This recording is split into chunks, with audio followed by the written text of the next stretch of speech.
بسم اللہ الرحمن الرحیم۔ السلام علیکم۔ حضور نبی کریم صلی اللہ علیہ وآلہ وسلم کی تبلیغ سے کفار کی سیاسی اور اجارہ داری کی پوزیشن بگڑ رہی تھی۔ ایک دن بڑے بڑے سردار ابو جہل کی زیر قیادت غروب آفتاب کے بعد حرم کعبہ میں جمع ہوئے۔ ایک سردار نے کہا کہ محمد صلی اللہ علیہ وآلہ وسلم کو بلاؤ تاکہ ہم بیٹھ کر بات کر سکیں۔ حضور اکرم صلی اللہ علیہ وآلہ وسلم تشریف لائے۔ کفار مکہ نے کہا کہ آپ روز ہمارے دین میں عیب نکالتے ہیں اور ہمارے بتوں کو برا بھلا کہتے ہیں، آپ اس کو چھوڑ دیں۔ انہوں نے آپ صلی اللہ علیہ وآلہ وسلم کو کئی قسم کے لالچ بھی دیے اور دھمکیاں بھی دیں، لیکن حضور نبی کریم صلی اللہ علیہ وآلہ وسلم نے ان کی پیشکش مسترد کر دی۔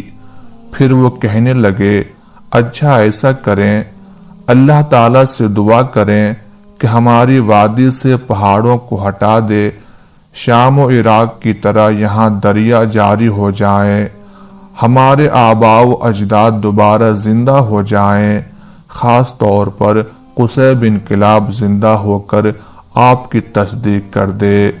مزید کہا، کم از کم ایک فرشتہ ہمیشہ آپ کے ساتھ ساتھ رہے۔ پھر کہنے لگے، یہاں سونے اور چاندی کے ڈھیر لگ جائیں، اگر ایسا ہو گیا تو ہم ضرور ایمان لائیں گے۔ حضور اکرم صلی اللہ علیہ وآلہ وسلم نے فرمایا، مجھے اللہ تعالیٰ نے ان حقیر مطالبات کے لیے نبی بنا کر نہیں بھیجا۔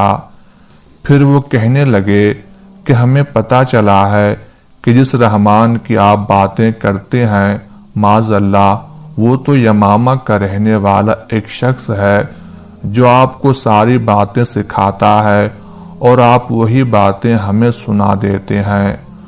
قریش مکہ کی یہ بے بنیاد باتیں سن کر حضور اکرم صلی اللہ علیہ وآلہ وسلم انہیں اللہ کا پیغام سنا کر واپس تشریف لے گئے۔ قریش ابھی بیٹھے تھے۔ ابو جہل نے اپنے ساتھیوں سے کہا کہ دیکھا تم نے، حضور صلی اللہ علیہ وآلہ وسلم تو کسی فیصلے پر رضامند ہی نہیں ہوتے۔ اب میں نے بھی اللہ سے یہ عہد کر رکھا ہے کہ کسی وقت جب محمد صلی اللہ علیہ وآلہ وسلم سجدے میں جائیں تو بھاری پتھر سے ان کا سر کچل دوں گا تاکہ یہ روز کا جھگڑا ختم ہو۔ اس کے بعد چاہے تو تم لوگ مجھے بالکل بے یار مددگار چھوڑ دو کہ بنو عبد مناف یعنی رسول اللہ صلی اللہ علیہ وآلہ وسلم کا خاندان مجھ سے جیسا جی چاہے سلوک کرے اور چاہے تو میری حفاظت کرو۔ اس کے ساتھیوں نے کہا، واللہ ہم تمہیں بے یار مددگار نہیں چھوڑیں گے، لہٰذا تمہارا جو جی چاہے کر گزرو۔ اس تجویز کے مطابق ابو جہل ایک بھاری پتھر لے کر کعبہ میں پہنچا اور مناسب موقع کا انتظار کرنے لگا۔ چنانچہ جب آپ صلی اللہ علیہ وآلہ وسلم سجدے میں گئے تو ابو جہل پتھر لے کر آپ کے قریب پہنچا، مگر یکدم خوف زدہ ہو کر پیچھے ہٹنے لگا۔ اس کا رنگ اڑا ہوا تھا اور وہ پتھر کو بھی مشکل ہی سے نیچے رکھ سکا۔ اس کے ساتھی بڑے متعجب تھے کہ یہ کیا ہو رہا ہے۔ انہوں نے پوچھا، ابو الحکم یہ کیا ماجرا ہے؟